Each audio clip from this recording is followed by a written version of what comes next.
34 states, plus New York City and D.C., reported more than 500 cases.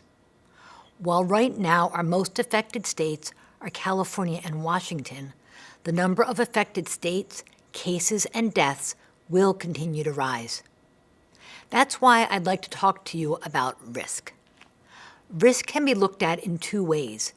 There's risk of being exposed and getting sick from this virus, and there's risk of getting very sick or dying from illness with this virus.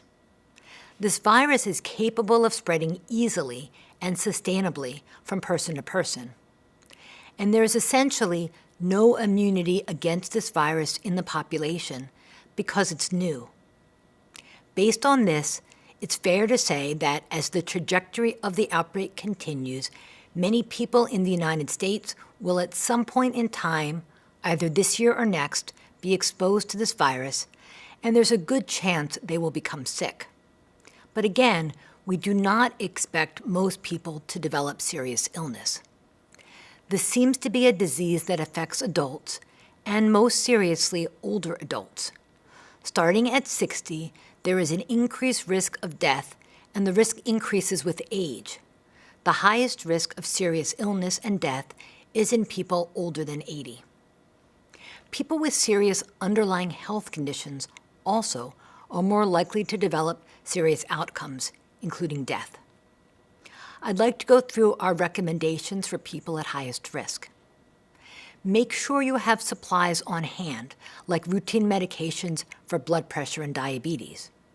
Have enough household items and groceries so that you will be prepared to stay at home for a period. Avoid crowds, especially in poorly ventilated spaces.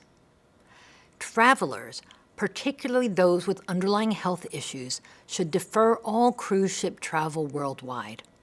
We also recommend that people at higher risk avoid non-essential long plane trips. Last and most important, know what's going on in your community. I understand these recommendations may not be popular and that they may be difficult for some people.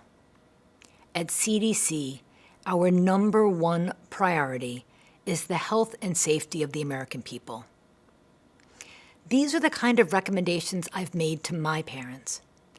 Everyone has a role to play in helping to protect our family members, friends, colleagues, and neighbors who are most at risk.